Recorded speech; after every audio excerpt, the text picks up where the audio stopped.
All right, so I wanted to make a bit of a response to Amanda's interview that she did on the YouTube channel Soft White Underbelly.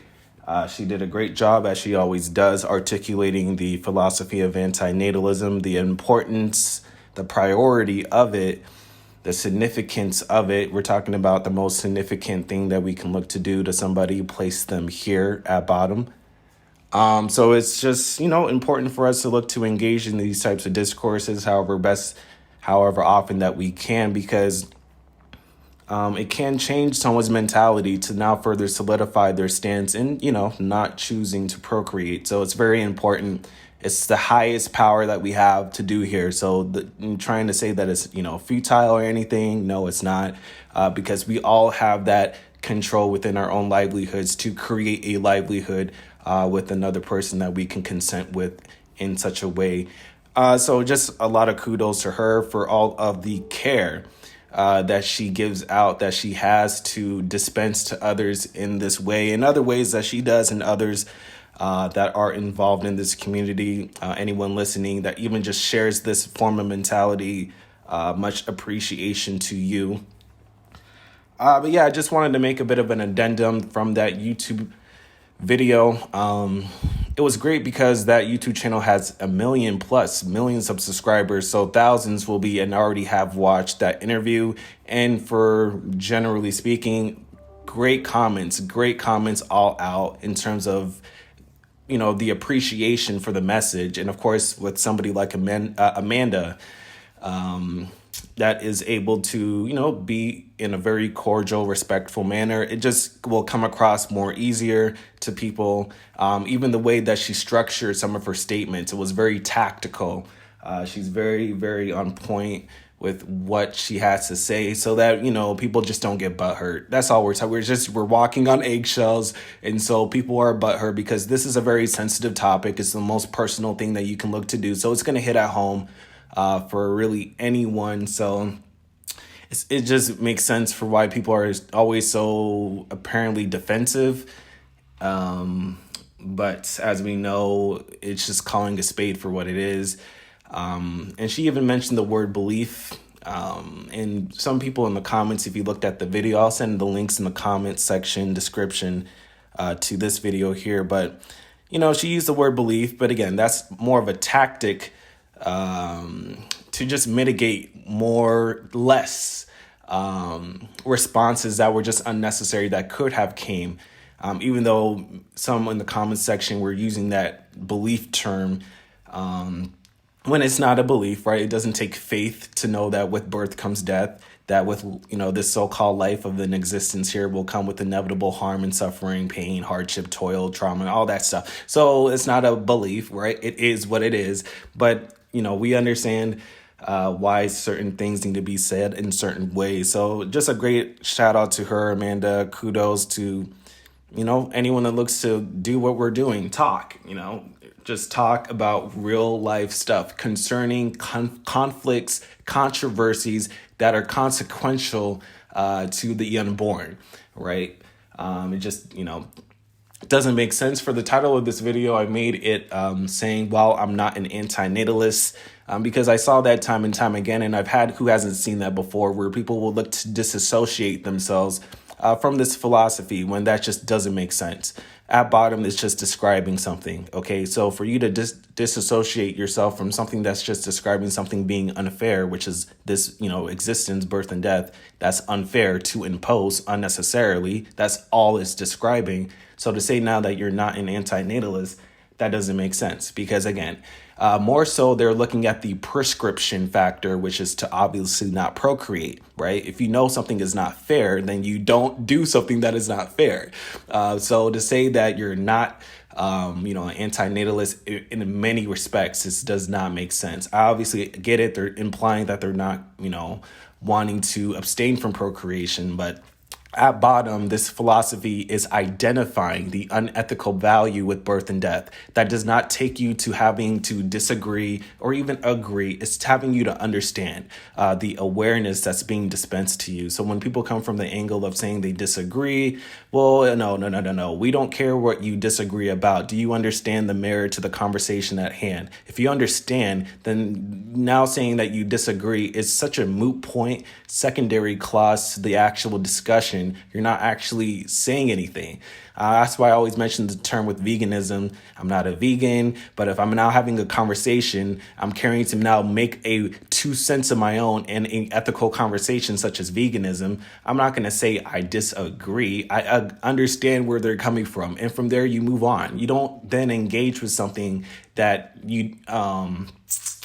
I don't even know. There's nothing to say. There's nothing to say. You see the merit for what that ethical philosophy has, and you move on. I mean, it doesn't mean that you know how to embody it in terms of what it's implying. No, but you should be able to understand how, in many respects, you're screwed up. And that's all it's saying. It's just describing something that's screwed up, fucked up. The, formal suit and tie term is unethical, right? Immoral, but it's just describing something that's screwed up. So to say, oh, I'm not an antinatalist when it's just describing something that's screwed up, then you're just in further part describing how you're, further screwed up, because now you're wanting to defend this game of survival. It was just silly. So we're going to look at a few comments that I made a few screenshots on, just to see the significance of the video that Amanda did, and why it's important to engage in this type of conversation, because you don't know who's going to be listening. You don't know what people know, right?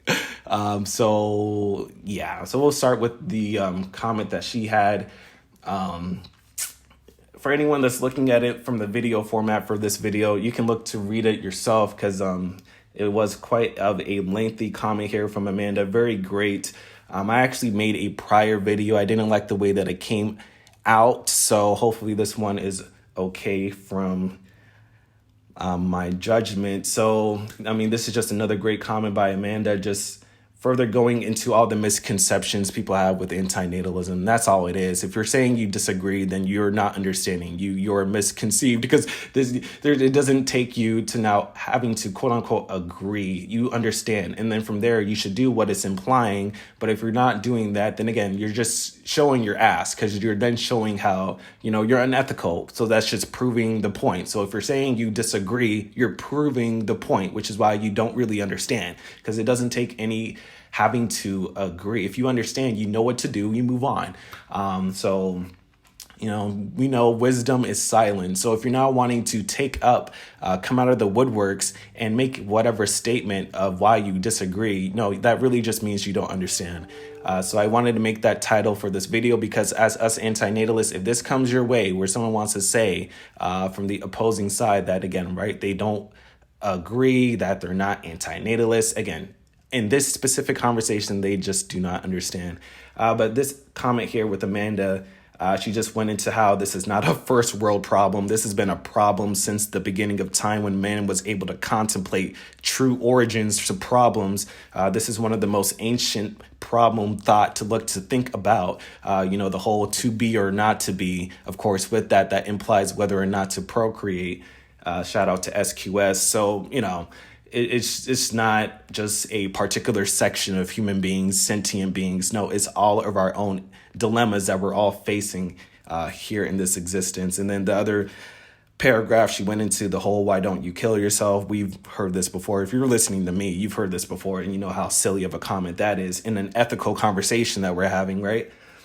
And then she went into how the ad hominems about, she's just miserable, depressed, not actually looking to take the merit for what the philosophy is, just attacking the character, right? Not looking at the message, wanting to attack the messenger. Just complete distraction, moving the goalposts. Again, it's understandable. People don't actually have anything to say, because there's nothing to say. To look to now self-rationalize inflicting harm, that's sick. So there's really nothing that you can now spiel when you're now speaking for someone else, being the unborn. So there's literally nothing that you can say. The whole saying, it's understandable when I see people comment about, I've never heard a great justification, because there's never going to be a great justification. Because at bottom, it's already so disproportionate how it's coming out of the mouth of someone that's going to inflict harm. So there's never going to be a great justification for inflicting harm, right? So yeah, now it's trying to attack the messenger by wanting to probe their specific livelihood when it doesn't take that. It's just life in and of itself. And that's the byproduct. Why are you now looking at someone specifically? No, look at the environment. So wanting to say that someone's miserable, no, look at the environment and how you want to come to then see how they're so miserable. You're only looking at the byproduct end result. So it's just so myopic. So it's just, you'll see with some of these comments, like we know, this is nothing new.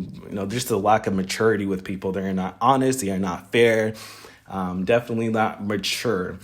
And then the whole vegan thing, it's great to be a vegan. I'm not myself, but humanity at bottom is destructive. So, vegan or not, this all is destructive for how we look to maintain ourselves and our civilization and the way that we upkeep our diet, the harvesting, the level of production that we need to have for the different facilities that we crop for food, all these things, it's all harm.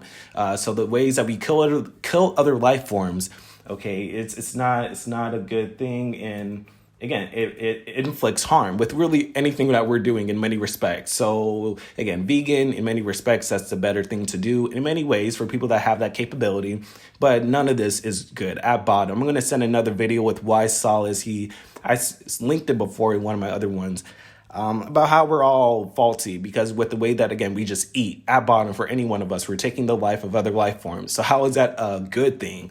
Surely not a good thing. If you want to associate any attribute to it, it's not good.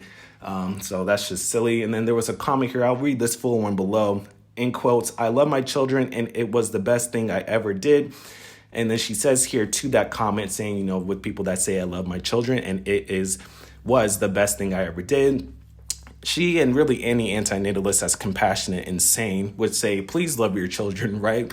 Be the best parents you can possibly be, but please also know that by bringing someone else into existence, you have imposed tremendous risk onto the new beings that they may not, in fact, be nearly as happy about. You are not in control of who that person will be or is, and you will not control or cannot control what they will experience.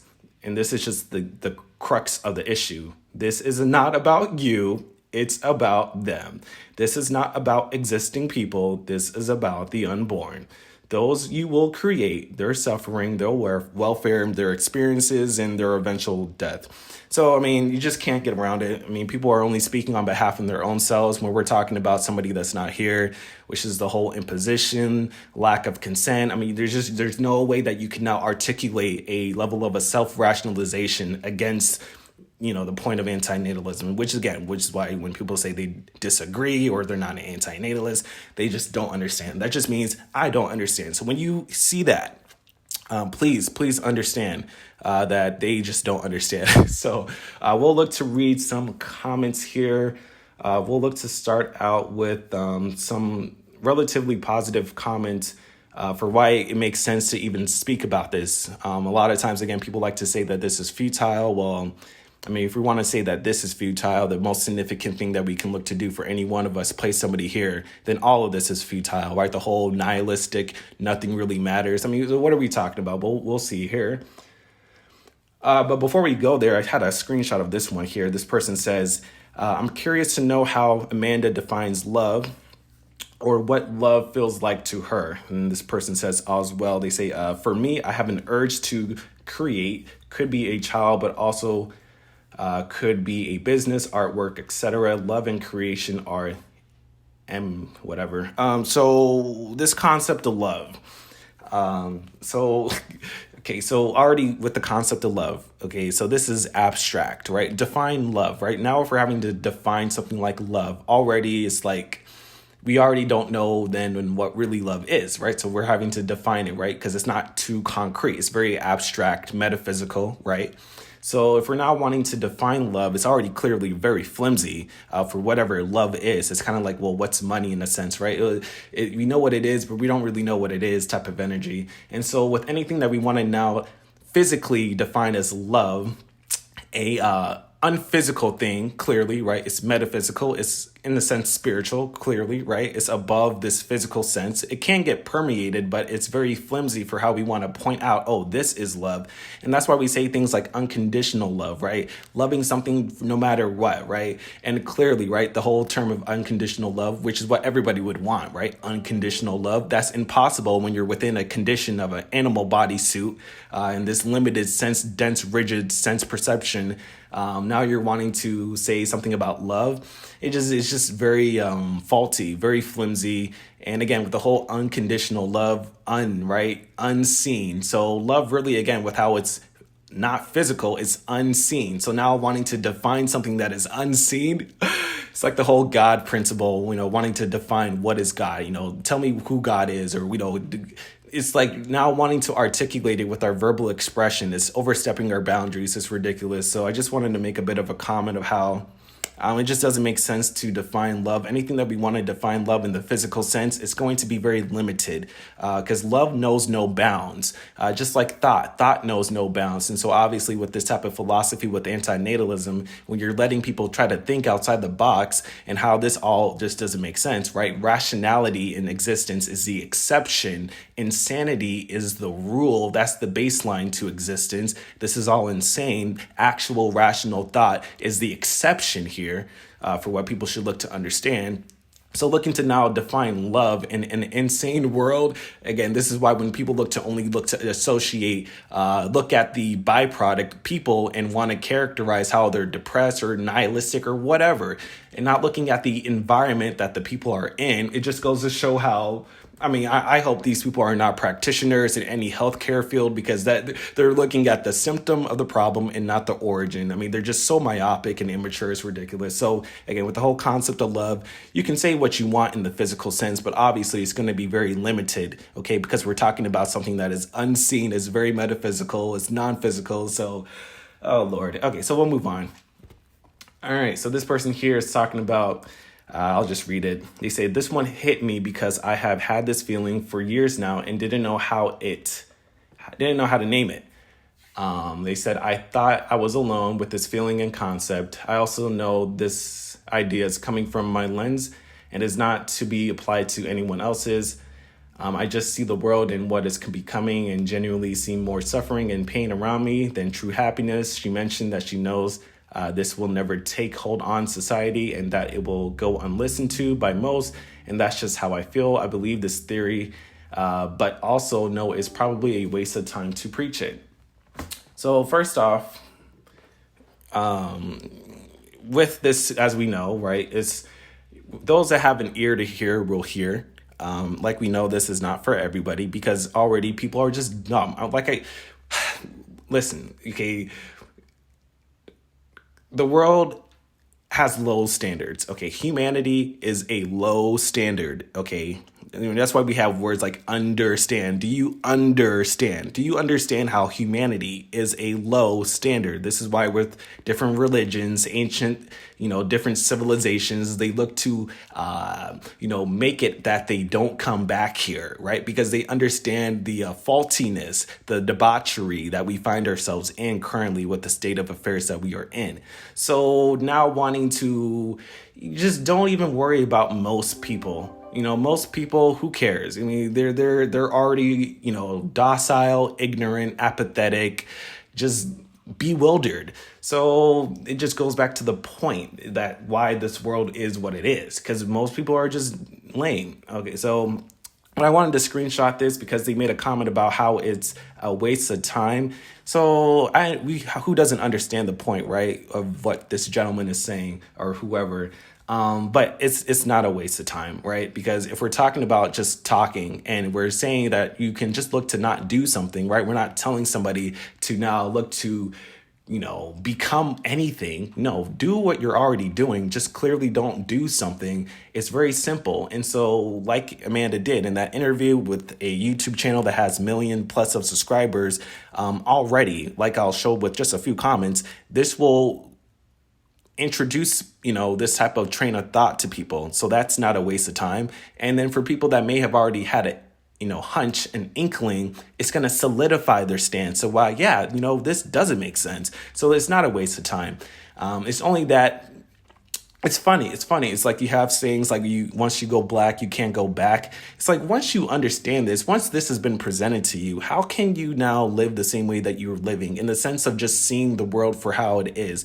No, you should now have a better, clear view to what this reality is, from my understanding. So the whole point about wasting time to preach this type of philosophy, no.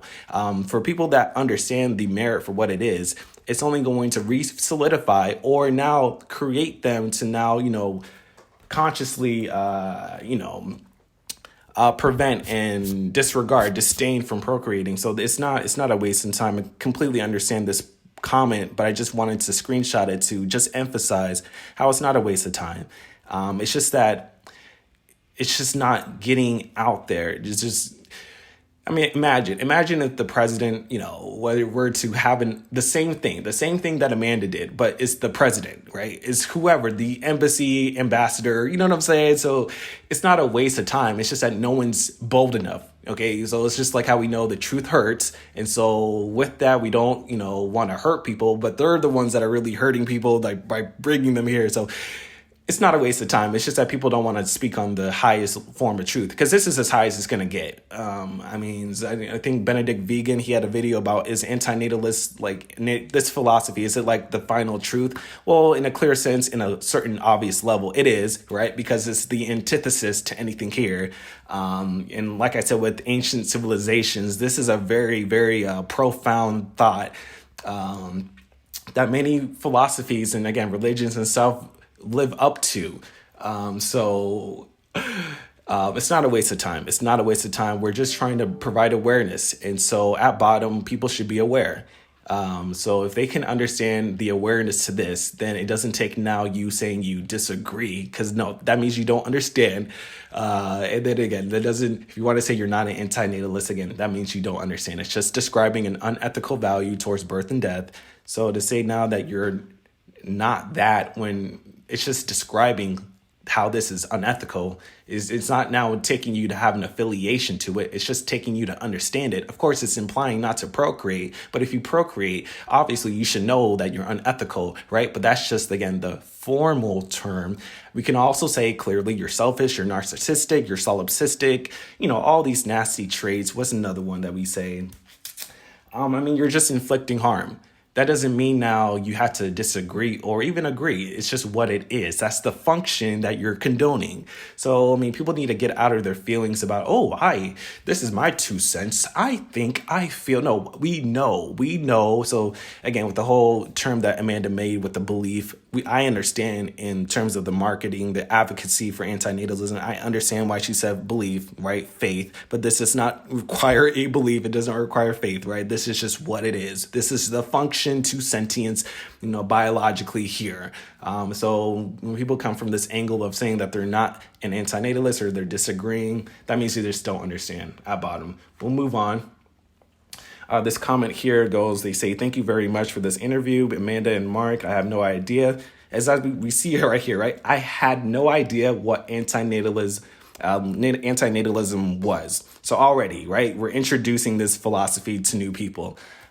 So the only issue is that, again, it's still relatively new, even still, but it's just word of mouth. Once you know about it, it's like you can't really go back. Now, when you've been informed of how you're in clear essence screwed up, you don't then continue to then do something screwed up. So it's just awareness. Once this gets dispensed to people, it's now, what are you going to do about it?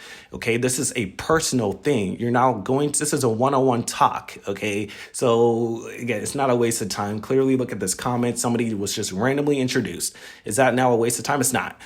So it's a significant thing. Again, we're talking about the most significant thing that you can look to do. Place somebody here. So it's not a waste of time because we're preventing harm. So that's never a waste of time because that's all we're doing ourselves. Talk about anything that you want to say that you're doing for yourself. You're fixing some type of problem. Hence, you're preventing some type of harm, alleviating a harm state. So to say now that you're wanting to prevent such a thing from happening at all, at bottom, to begin with, in the first place, it's not a waste of time. Just look at this comment here. We're now solidifying people with preventing birth and death influxes from having to be placed here. Not a waste of time. We'll move on.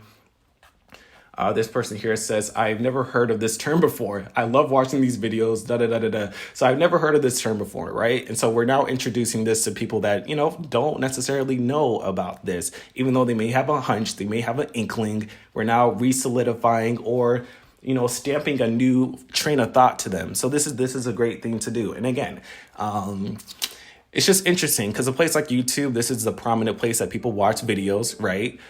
This is like the most digestible way to get new information. I mean, just think about it. If you just like how this one YouTube channel has millions of subscribers. I mean, I myself, I don't even have 1,000 subscribers, and this is, preaching to the choir. This is just, but think about it, right? If so, whoever, so it's just putting it out there. And then those that have an ear to hear will hear it. For those that want to now complain, throw ad hominems, just completely move the goalposts from the actual merit at hand, then that just goes to show you the sliminess of humanity, which just goes to prove the point. So if you're coming from the angle of, I'm not an antinatalist, or you're saying you are disagreeing, you are proving the point. Please understand. You are proving the point. You can't get around it. All right, moving on. This person says here, really great interview. She's well-spoken, and I never heard of this term antinatalism before this. So yet again, right, introducing people, negative population growth and child-free, yes, but not antinatalism. So again, this is good. Appreciate Amanda. Appreciate people that look to voice this level of mentality, philosophy, commentary to people, because again, we're preventing harm. So that is God's work. That is God's work ultimately, and I appreciate that. All right, moving to this next person here. They say it's refreshing to hear someone's expressing their views that are so well thought out, Amanda. I'll be thinking about this when I walk away from the computer for sure. So already, right, we're having people contemplate, ponder. So this is good, right? This is completely what we're looking for those that have an ear to hear, for those that want to, make such just nonsensical, not even rebuttals and side comment remarks. Let them do what they want to do. Let them have at it, right? There's immature little brats. That's fine. But we're looking at people that have a true heart, true compassion, for wanting to just not have to play somebody to now have to have compassion. So it's just the ultimate thing. And so, again, there's nothing you can say about it. But again, we're going to look at some of the other comments that are not as kind for these ones, but we'll keep going though. So this one here, they say, this is so interesting. I never heard of this philosophy before. I don't think I would go so far as to tell someone who wants to have a child they shouldn't have one. But for me personally, I've always had a hard time with existence, yada, yada. Panic attacks, very unfortunate to hear that, but wanted to just talk a bit for why I screenshotted this about telling somebody they shouldn't have a child. So the point is whether or not they know how it's unethical. It's not telling them that they shouldn't or should not do what you guys want. But personally speaking, more so for me, it's telling them that, are you understanding how what you're doing is unethical, right? That doesn't mean now that you do what you want, but do you understand how it's unethical? Do you understand that, right? If you understand that, then you should understand how you're screwed up as a person. And don't get so ego hurt, personal, right? We're all screwed up, right? We're all doing very destructive things, but that's the most brutally destructive thing that you can look to do, right? So it's not that you're an evil person, right? It's just we're looking at the function for what you're condoning, the infliction of harm of which you're ignoring. So it's not telling them not to have a child. It's making sure they understand the function, the consequence, right? The conflict, the controversy of the matter. And again, people are not aware. If you are aware, you don't then defend what you're doing in that sense, which is just, again, people defend harm. That's just so sick. We'll move on. All right, this person here, they said, let's see. I've had these thoughts since childhood before there was even any concept for me of environmental damage, etc. It's funny, some people comment on the idea of being rammed down their throats, which is just funny, right? There's no forcing. If you don't like it, just turn off the video. What are we talking about? This is the internet. Even if you're out some type of outreach and you don't like it, walk away. So people are just so funny. It says here, but for those of us who are naturally this way. We are constantly bombarded with the opposite view, and that's a fact. That is a fact. So they mentioned this whole INTJ personality type. I believe I'm that personality type. It's like one of the most rarest ones. I believe that's the one. If not, I think I'm INFJ. Whatever one was like the least common one. But yeah, that's how I mentioned with a couple of my past videos. It just takes a particular mind. It's not even like an experience, right? It's just looking at something for what it is. Some people like to say, oh, you must have had gone through so much trauma. No, it's just looking at the world for what it is. And then from there, you conclude. It doesn't take you not having to go through all these levels of aggravating harm. No, it's just you understanding life, aka birth and death. So again, it could take someone's personality to then make it more easier to come to think this way, but it doesn't take someone having to go through harm per se. No, that's not necessarily the case at all. Definitely do not like how people like to box us in and make us all seem like we're all the same people. No, this is all different walks of life. Just like how Amanda said, if you looked at the original comment I made there, screenshotted, there's different people from all these different areas of the world. Okay, so to now kind of pause there indirectly, but so for now, for people to want to say that just to box us in, you can't box us in. Anybody can look to understand and then embody this philosophy. So yeah, we'll move on. All right, this person here says, I love listening to smart, well-spoken people like this, whether I have the same views or not. Super interesting. Also, any mother will tell you we've all worried about bringing children into this world with all the suffering they may endure throughout their lives. I just never let myself get this deep about it. I'll never forget this quote I've heard a few years ago. Life is fair because it's unfair for everyone. Okay, so I mean, it just doesn't make sense. If something is unfair, then it's not fair. It's just this duality game. It doesn't make sense. It doesn't make sense to say, oh, because that doesn't make sense on its face to say life is fair because it's unfair for everyone. We've heard that saying before. I'm sure people listening to this have, but that doesn't mean that, that makes sense. That doesn't make sense to say that because if something is not fair, then it's not fair. I mean, just think about it. It just doesn't make. I'm not even going to try to make further analogies. Just that on its face, no one would want to abide by that because that's asinine. But we'll move on. All right. So this person here says, "Wow, shocked and glad to see Amanda up here on mainstream internet. Not a lot of people think about or know about antinatalism, and a lot of us find it difficult to talk about because the backlash from people around us is substantial. Says here, I've been antinatalist for 5 years, and people look at me like I've got two heads for saying I think it's morally wrong to have children. And so, yeah, that's a whole issue is that, many people, rightfully so, do not feel comfortable about engaging in this type of discourse with those within their proximity of existence. Completely understand. We all have a certain valency to that relativity. Yeah, I mean, I get it. I definitely get it. I'm there. I'm doing the same thing, right? That's why it's easier to do it on the internet, right? And then from there you can share it to anyone that's like-minded.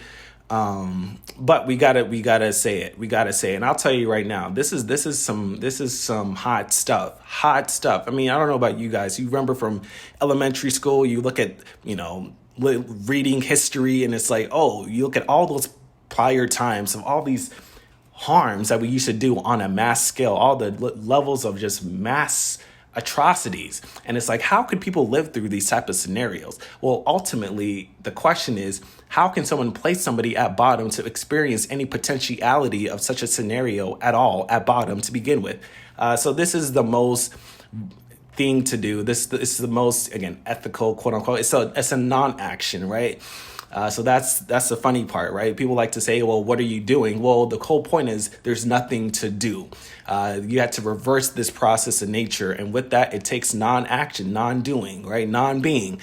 So that's a whole monism, non-duality from this dual state of being. So it's not picking a side. It's just going back to the chaos complete, originated, quote unquote, state.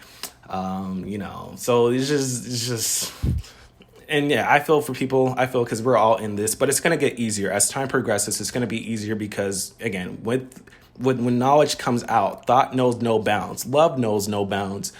So you can't get around it, right? People, as we know, with just the state of affairs, just look at the news, right? This is why people don't want to read the news, watch the news. It's just only going to get more obvious to people. And then from there, you can't disregard it. It's in your face, hidden in plain sight. But now when it's not really that hidden anymore, okay, we'll move on. So this person here says, thanks for covering the topic. As a child-free woman, so this person says they're specifically child-free, I can say I'm not exactly full-blown antinatalist. And I think that was just the basis for why I screenshotted this. I would just say why. Antinatalism is just associating an unethical value towards birth and death. Okay, and that's just obvious. Birth is a trauma bond. You come in screaming, yelling, crying, trauma, and then you leave by dying in agony, pain, suffering, trauma. So to say that that doesn't make sense, we say life is not fair. So then to say that you're not an antinatalist, full blown, it doesn't take much. There's not requirements to this. It's just understanding. Do you understand how this is, again, screwed up, fucked up? If you understand that, then you're an antinatalist. Even if you procreate, from my perspective, you're still because this is an understanding. It's not a prescription. Obviously, it's implying to not procreate, but at bottom, it's making sure people understand how all of this is screwed up. So obviously, when you know something that is screwed up, you don't do something that's screwed up. So to say that you're not a full-blown antinatalist, we'll move on. Okay, so this person says here, man, I love this. I don't have an anti-stand. So here we go with just the terminology. I mean, it's just so semantical. I get it. It may not be enticing. It's not appealing, the term. I get it. But you are what you are. If you engage or not engage in a certain way, then now you can be associated to certain terminologies. I just feel like people don't like certain terms because it comes with certain baggages, but that's life. Life comes with baggage. You don't already know that. Life comes with trauma and all these different deficiencies. So that's just proving, again, the point. So if you're not doing something, then you're anti what that something is. So it's just, you can't get around it. People just don't like certain words. This is why I made that one video. You can look to watch it if you haven't before. It doesn't, you guys get the gist if you're listening to this. Antinatalism and suffering. People just don't like certain words, even though the words for what it means, it is there. It's just calling a spade for what it is. People are just in their feelings and not emotionally balanced to just understand. From there, it doesn't take you saying, I have or don't have. No, it just is. We'll move on. This person here says, I don't know who said, if you stand for nothing, you'll fall for anything, but at least she stands for something. Here is the point why I screenshotted this. They say, and I feel like it's coming from a place of love and empathy, at least. So questioning whether or not this, philosophy, Amanda, with that interview is coming from a place of love and empathy. Again, this is new for many people, so I'm not, but to say that that's a thing, it's obviously coming from a place of love and empathy. Love is initially unseen, unconditional love, unseen. So of course, yes, it is. And empathy, that's the gateway to the unseen spiritual realm. So people just don't understand, many things, which is why they're questioning. And this is new for many people. From some, like myself, this has been years upon years upon years from already being understanding to how this is screwed up, just now being able to articulate it better in a certain sense. But again, it first starts with the unseen. So to now be like, is this love? Well, what is love to you? And then empathy, empathy is looking at look at that YouTube channel, Soft White Underbelly. Look at the different livelihoods of what's being showcased, onto the internet for people to, be privy to understanding. Okay, having empathy for, people having to go through the most unfortunate levels of livelihoods here, that's the true empathy. And then obviously with that, it's saying, why are we placing people to have to experience anything at bottom for whatever joy? That's a byproduct from a alleviation from a harm state valency. So people are not understanding. We'll move on. All right, this person here says she believes in the existence of nothing. That's a bit extreme. No, not really. It just is. It always was. No thing. There's always that. So it's not a bit extreme. This is the extreme. We're exposing people to danger. So to say that that's extreme, no, this is the extreme. Because again, we're externalizing harm. Whatever. They say here, I understand not wanting suffering, but no humans or animals on any planet is cruel too.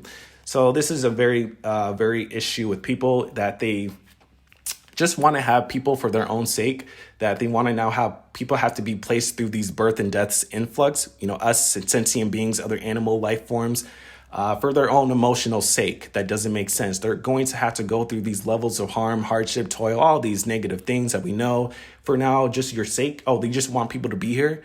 No, that's cruel. Okay, no, you don't place somebody here for your own sake. That's the whole point. That you don't be selfish when it's now having to, directly place people to have to be in harm valencies. It's just people don't understand what they're saying. Okay, when you now want to have something like this, which is humans or other things, do something for your own sake. Okay, that's you're a vampire in a clear sense. This world is just that. It's very vampiric, maleficent at its core. We'll move on. This person here says, what's wrong with suffering? What can we say here, right? This is the rebuttal that we'll look to get, right? People are saying now, what's wrong with suffering? I don't even need to read more. You can pause it. This person is saying, what's wrong with suffering? Really? This is just ridiculous. What's wrong with suffering, even though everyone's looking to get away from suffering? Okay, we'll move on. This person here says, how can you justify your value judgment that suffering is intrinsically bad? It doesn't make sense because everyone, again, is going to wanting to move away from suffering. That's why we have the term called suffering. So people are just lying to themselves, saying that, suffering isn't bad, even though I'm not looking to be in the suffering valency state. I'm looking to get away from this suffering. So people, again, are just lying to themselves when they say, why are you saying that this is bad now? Even though I'm looking to work against this thing all the time. Again, whatever you're doing, you're getting out of some form of a suffering state. You can't get around it. Anything that we're doing, we're fixing a problem at bottom.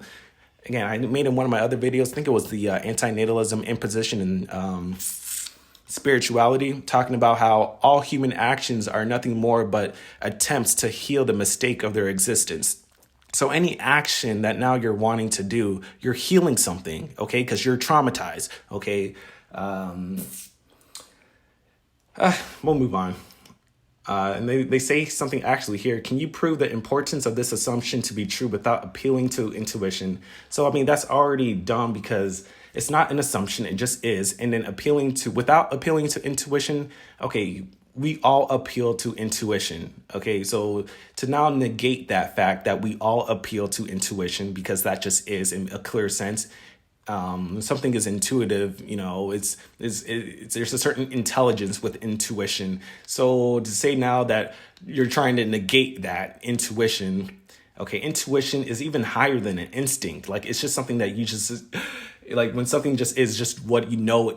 So I don't know, but people are just, because again, we all appeal to intuition. So to now tell somebody to not do that, when that's all, in many respects, you're just lying to yourself. All right, we'll move on. This person here says, I never heard of this antinatalism. Just goes back to the point. We're making people aware of something that they may have not been aware about. This person says, the idea of being against the creation of any sentient life seems pointless to me. Hopefully, if you've gotten to this point, you know how it isn't pointless to look to prevent harm. So that was really the only reason I screenshotted this. It's not pointless to prevent harm. We know that because we're all looking to prevent harm for our own selves. Lord have mercy. All right, moving on. This person says, I understand her point, but life is full of contrasting elements for a reason. Okay, so everything can be explained for a reason, but that reason doesn't mean then that it's good.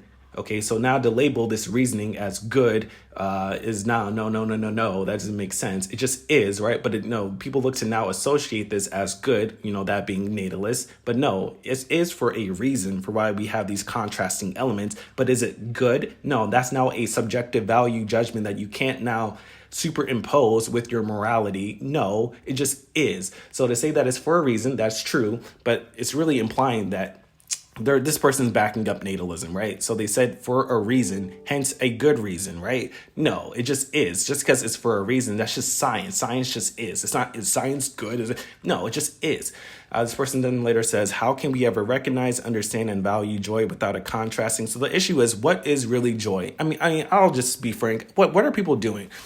I mean, we have all these level of podcasts and things that people like to, make conversations about. What are people even talking about? I mean, this whole concept of joy, that's a temporary state, okay? And if you want to say that you have an internal joy, well, you can cultivate that. In many ways, it's at spite of the world. And at bottom, when it's an internalization thing, why are you in a physical animal suit, ever deficient, malfeasant self, inadequate body? I mean, it doesn't make sense to now want to have joy in this just debauchery. It doesn't make sense, okay, when it's an internal thing. So again, people are always saying these abstract concepts that's not necessarily physical. You're talking about something that's metaphysical. Joy, that's a feeling. Feeling is technically unphysical. Okay, that's not, that's the physical sense that we see out of that gets permeated. That's the byproduct. So people don't really understand how these are but higher valencies out of the suffering states, but then you go back down inevitably because those are temporary states in the physical sense. So the issue is people love physical stuff too much, material, matter, mother. People just don't understand how they're so material. That's just what it is. And we always say in a certain sense, oh, we don't like materialism to a certain degree. You hear that. But it's like, then you shouldn't like life in this sense, existence, physical matter, right? That's where it starts. So people just don't know what they're talking about. They say here opposites give meaning to each other. Okay, so opposites give meaning to each other, right? Okay, so then if you live in America, right, we always want to talk about, people in wherever else in the Middle East, they're terrorists, da-da-da-da-da. Well, let's have them now get migrated to America, right? Because they're opposite to how we have our way of living. Okay, opposites give meaning to each other. And let's have those terrorists live in America now, right? Because opposites give meaning to each other. No, we can't just say these blanket statements that it's not really concrete. It's not really getting at any point, because you can't just say opposites give meaning to each other. That can be applied to anything and it wouldn't make sense. Okay, so this is the whole issue with the rebuttals. It's either just so abstract and non-physical that it doesn't make sense. It's already going towards a level of non-existence, nothingness, or it's just completely topsy-turvy, which all of this really is for anybody that looks to, say on anything. Again, you can't say anything against this, this is just new for people. I'm just providing a level of commentary rant on top of it. The goal is to find balance between them. No. So the whole issue with this balance thing is that it first starts out bad and then you have to clean up the bad. This is why it's quote unquote good. But it starts off bad. That's why people have needing to serve. They need, people want to always say, what's your purpose, right? To want to do something for others, right? Because they're in a request of aid, right? That's the bad part. And now you're wanting to provide the good. So the balance is evil because it's evenly balanced. That's the whole issue, because it starts out bad intrinsically, as we clearly know. So that's why now we have this dichotomy of good and bad. It doesn't just start out good. Okay, just have a baby. Just let the baby just exist by its own. No, you can't do that. You have to do all these things to upkeep the baby, to now have them, become a human, be more of a human and grow and mature. So it's not good in and of itself, right? So this whole balance misconception is a trip. All right, we'll move on. This person here says, at least the addicts you talk to with understand the flaw in their lifestyles. And this is just dumb. You can pause this one. This is just dumb. Amanda obviously understands the flaw of just sentience as a whole. So for this person to say, at least the addicts you talk to with the YouTuber understands the flaw in their lifestyle. No, Amanda and those that are embodying this philosophy of antinatalism understands the flaw with humanity. So why are we talking about specific livelihoods? You need to look at the environment. People are so myopic. Lord have mercy. Move on. Then this person says about the attraction that Amanda had towards movies and animation when that was never the focal idea. So again, people just making remarks on something that was not the actual merit to the actual point at hand. It was just a symptom reasoning to her, perspective on why it's, so people just, you can read this comment, but it's such a, what's the word? Moving the goalposts, just ridiculous. Let's see here. Someone says, moving on, an interesting interview, but it does seem like she's been hurt. So this whole concept of who hurt you. Okay, hold on. What did I just say from before, right? We know that birth and death are trauma bonds. So now saying who hurt you, you come in through hurt. The first breath you have is hurt. So people are just so, my goodness, moving on. So this person was, what are they saying? So they mentioned the word utopia. Okay, so antinatalists are not asking for utopia. That's what natalism are wanting. That's the whole joy, pleasure, whatever thing you guys want to do in this physical material sense. You guys are the ones that are wanting a utopia. That's why you're wanting to do anything here and promote this, survival system. So you guys, we're saying no. We're just saying flat out no, and that is unethical, screwed up for anything that we're now wanting to strive to do. So it's you guys that are wanting this utopia. It's just silly, silly, silly. And they make a remark about how this is a new woke. Nope, this has been a very ancient thought. To be or not to be is one of the most highest philosophical contemplations that you can have. It is not the new woke. That means that you just don't understand, or you're just ignorant, completely oblivious to history in this, spiritual, scientific, philosophical, metaphysical sense. Then they say that we're just depressed, again, just another ad hominem. Just look at the way that people comment, just completely wasting their time. Who are you? Who are you? And I think this is the last comment. We'll end it here. They say suffering doesn't justify human extinction. Well, first off, we need to ask what justifies human existence. Okay, imposing birth and death. What justifies that? It's like the whole atheist thing, wanting to say, with people that are theists, that, oh, God just exists. And then atheists say, well, you have to justify that. You had to make a claim. You have to not make a claim. You have to, back up that claim. So you can't then point at us and say, oh, you can't justify your point. No. We're not doing anything. You have to justify what you're doing because you're the one inflicting and exposing people to harm. So for us, that's not doing anything. This is a non-action antinatalism. We don't need to do anything. Like they mentioned, nihilistic and lazy. No, not really. And that's, again, an ad hominem. Just look at it's just all these terms, just saying nihilistic and lazy. Oh, so you think you made your point now? Because this world is nihilistic. Nothing really matters to this world. Mother Nature does not give two fucks about you or I. So what is this nihilistic? Nothing matters to Mother Nature in your physical, human, subjective sense. They will wipe you out right now. They don't. So lazy. Humans are fundamentally lazy. So it's just so funny. Then they say here at the bottom, there's no pleasure without pain. The question is, what pleasure are you talking about? Because already from there, I see somebody in lack. If somebody wants something in this world to that kind of extent, I see somebody in a lacking state. And then if someone says, oh, I'm already okay, then why are you here? There's nothing to experience that. There's nothing to do here, ultimately. So it's just, they say here, the human condition, it's a magnificent problem. This whole pleasure-pain dichotomy. And again, this whole pleasure thing is a delusion or illusion, deception, because it's temporary for many states that you want to say is pleasurable because you're talking in a physical sense, which is temporary. So whatever thing that you want to say is pleasurable will come and go. It's only but a flux. There's the only thing that's ultimately changing is change itself here. To say now that you want to uphold something that's pleasurable in a physical sense when with physical clay, that's death, that doesn't make sense. You're just holding on to something that's going to eventually go. And we're just trying to make people understand how it's insane to promote the things that people typically promote because it just doesn't make sense.